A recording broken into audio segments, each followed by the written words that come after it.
আসসালামু আলাইকুম। এসএমইউ কোচিং সেন্টারের পক্ষ থেকে আমি মমিন সাকিব আছি। আজকে আমি ব্যবসায় শিক্ষা হিসাব বিজ্ঞান দ্বিতীয় পত্রের যৌথ মূলধনী কোম্পানির মূলধন হিসাব অধ্যায় ৪ এইটা নিয়ে আলোচনা করব। এই অধ্যায়টা শুধুমাত্র যে এইচএসসি দ্বিতীয় পত্রে আছে তা না। এই অধ্যায়টা আমাদের ব্যবসায় শিক্ষা অনার্স দ্বিতীয় বর্ষ এবং ফিনান্স ডিপার্টমেন্টের অনার্স দ্বিতীয় বর্ষ, সেই সাথে মার্কেটিং ও ব্যবস্থাপনা ডিপার্টমেন্টের দ্বিতীয় অথবা তৃতীয় বর্ষে এই অধ্যায়টা আমাদের হিসাব বিজ্ঞান বইয়ে আছে। তাহলে আমরা আজকের এই যৌথ মূলধনী কোম্পানির মূলধন হিসাব যদি শিখতে পারি, এখন আমাদের এইচএসসি তে উপকার হবে, সেই সাথে অনার্স দ্বিতীয় বর্ষে আমরা গেলে তখন আমাদের এই হিসাব বিজ্ঞান বইয়ের এই যৌথ মূলধনী কোম্পানির অঙ্কটা আমরা ওখানেও পারবো। তো আজকে এই অধ্যায়টার প্রারম্ভিক কিছু আলোচনা করব এবং বেসিক জাবেদা সহ গুরুত্বপূর্ণ কিছু পয়েন্ট নিয়ে আমরা আলোচনা করব। তাহলে এই অধ্যায় পড়তে চাইলে আমাদেরকে প্রথমত বেসিক এবং বাস্তবতার কিছু বিষয় আমাদের শিখতে হবে। সেটা হচ্ছে, এখানে হচ্ছে এই অধ্যায়টার মধ্যে ৩ ক্যাটাগরির অঙ্ক থাকে। একটা হচ্ছে সমহার, একটা হচ্ছে অধিহার, আর একটা হচ্ছে অবহার।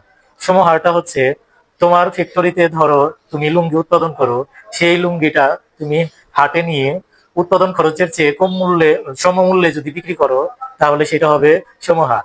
এবং ওই লুঙ্গিটাই যদি তুমি হাটে নিয়ে অধিক মূল্যে বিক্রি করো, তাহলে সেটা হবে অধিহার। যতটুকু অধিক মূল্যে বেশি মূল্যে বিক্রি করলে সেটা হবে অধিহার। এবং অবহার, তোমার লুঙ্গিটার উৎপাদন খরচের চেয়েও যদি কম মূল্যে বিক্রি করো, তাহলে সেটা হবে অবহার। তো এই ৩ ক্যাটাগরির প্রশ্নই আমাদের এই যৌথ মূলধনী কোম্পানির মূলধন হিসাবে থাকে। এখন আমি এখানে একটা উদ্দীপক উপস্থাপন করছি, সেই উদ্দীপকের আলোকে আজকে আমরা সাধারণ জাবেদা সেইটা আমরা আজকে শিখব। দেখো এখানে উদ্দীপকটা আছে, প্রতি শেয়ার 10 টাকা, সরি এখানে মূল্য আসবে, প্রতি শেয়ার 10 টাকা মূল্যে 10,000 শেয়ার নিয়ে কোম্পানি মূলধন গঠিত। তো এখানে প্রতি শেয়ার 10 টাকা মূল্যে 10,000 শেয়ার নিয়ে কোম্পানির মূলধন গঠিত। সেই মূলধন কোম্পানির যে কোনো পরিমাপে হতে পারে, যে কোনো অঙ্কের হতে পারে। এইটা আমাদের অঙ্কে কোনো কাজে আসবে না, শুধু এটা কোম্পানি লিখিত মূল্য হিসাবে দেখানোর জন্য এটা দেখাইছে। কোম্পানির লিখিত মূল্য কোনটা? এই যে প্রতি শেয়ার 10 টাকা, এইটা হচ্ছে কোম্পানির লিখিত মূল্য, যে তার কোম্পানির শেয়ারের মূল্য 10 টাকা। এরপরে হচ্ছে দেখো, কোম্পানির 10,000 শেয়ার হতে 8,000 শেয়ার 10% অধিহারে বাজারে ইস্যু করে। এখন ধরো যে তোমার ফ্যাক্টরিতে 10,000 লুঙ্গি উৎপাদন করছো, সেইখান থেকে তুমি 8,000 লুঙ্গি 10% অধিহারে বাজারে ইস্যু করছো। ইস্যু মানে হচ্ছে বিক্রয়ের জন্য প্রস্তুত করা। ইস্যুটা হচ্ছে বিক্রয়ের জন্য প্রস্তুত করা। তাহলে এখান 10,000 লুঙ্গি থেকে তুমি ধরো যে 8,000 লুঙ্গি বাজারে নিয়ে গেছো। তো 8,000 লুঙ্গি তুমি একটা দাম তো আগে থেকে তোমার নির্ধারণ করা আছে, কোম্পানির খরচ। ধরো তোমার প্রতি পিস লুঙ্গি উৎপাদন করতে 10 টাকা খরচ হয়। আমি লুঙ্গি দিয়ে উদাহরণ দেওয়ার কারণটা হচ্ছে, আমাদের এই অঞ্চলটা লুঙ্গি সমৃদ্ধ অঞ্চল। লুঙ্গিটা বুঝাইলে অনেক শিক্ষার্থী এটা সহজেই বুঝতে পারবে। তাহলে তোমার প্রতি পিস লুঙ্গির উৎপাদন খরচ 10 টাকা, এবং তুমি 10,000 পিস লুঙ্গি তোমার ফ্যাক্টরিতে উৎপাদন করছো। সেখান থেকে তুমি 8,000 পিস লুঙ্গি 10% অধিহারে বাজারে ইস্যু করছো। নিয়ে যাওয়ার পরে তুমি দেখতেছো যে তোমার লুঙ্গির চাহিদা বেশি থাকায় 8,000 পিস লুঙ্গি তুমি বাজারে নিয়ে গেছো, কিন্তু 9,000 পিস লুঙ্গির আবেদন তোমার কাছে পড়ছে।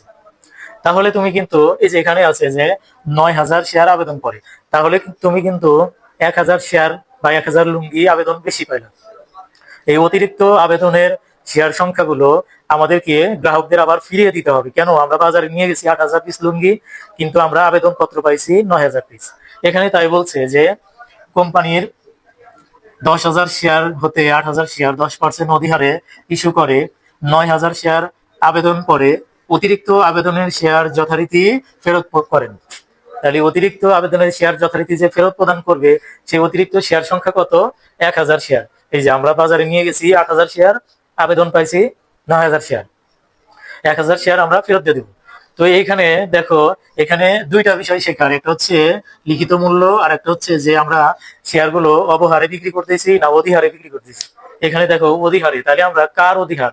এই 10 টাকার 10% অধিহার, অর্থাৎ আমাদের উৎপাদন খরচ হচ্ছে প্রতি পিস 10 টাকা করে, কিন্তু আমরা বাজারে বিক্রি করতে গিয়ে 10% অধিহারে ইস্যু করতে পারবো আমরা। এর জন্য তাহলে 10 টাকার 10% 1 টাকা, তাহলে টোটাল আমাদের মূল্য দাঁড়াইলো 11 টাকা। 11 টাকা মূল্যে আমরা 8,000 শেয়ার ইস্যু করবো জন্য বাজারে নিয়ে গেছি। এখন আমাদের কাছে যে 9,000 শেয়ারের আবেদন পড়ছে, বাকি 1,000 শেয়ারের টাকাও আমরা 11 টাকা মূল্যেই ফেরত দিয়ে দেবো। কেন?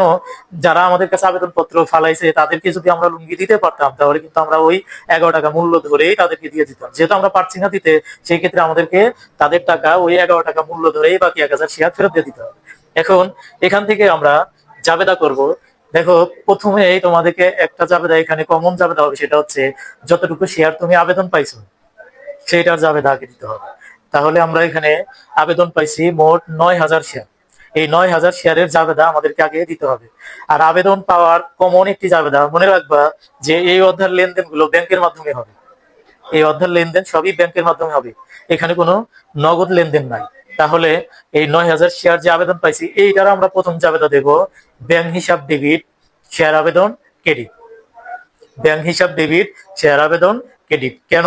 আবেদন পাওয়ার ফলে আমাদের কিন্তু ব্যাংক ব্যালেন্সে টাকা বাড়তি হয়েছে। আমরা জানি যে ব্যাংক সম্পদ বাড়লে ডেবিট হয়, তাহলে ওইটা আমাদের ব্যাংক সম্পদ ডেবিট। এবং কার মাধ্যমে ব্যাংকের সম্পদ বাড়লো? শেয়ার আবেদনের মাধ্যমে।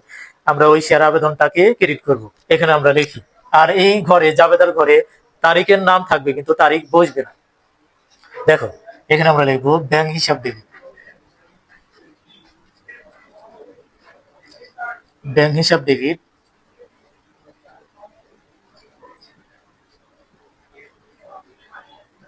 শেয়ার আবেদন হিসাব ক্রেডিট। এখানে আমরা টাকার পরিমাণটা বসাবো, যে এখানে আমরা টোটালি 10 টাকা উৎপাদন খরচ, 10% অধিকার, তার মানে 1 টাকা, 11 টাকা মূল্যে 9,000 শেয়ারকে আমরা দেখাবো। তাহলে 9 × 10 = 90, 99,000 টাকা। আমরা এখানে 99,000 টাকা ডেবিট এবং ক্রেডিট। ওকে, এবার আমরা এখানে একটা ব্যাখ্যা দেবো।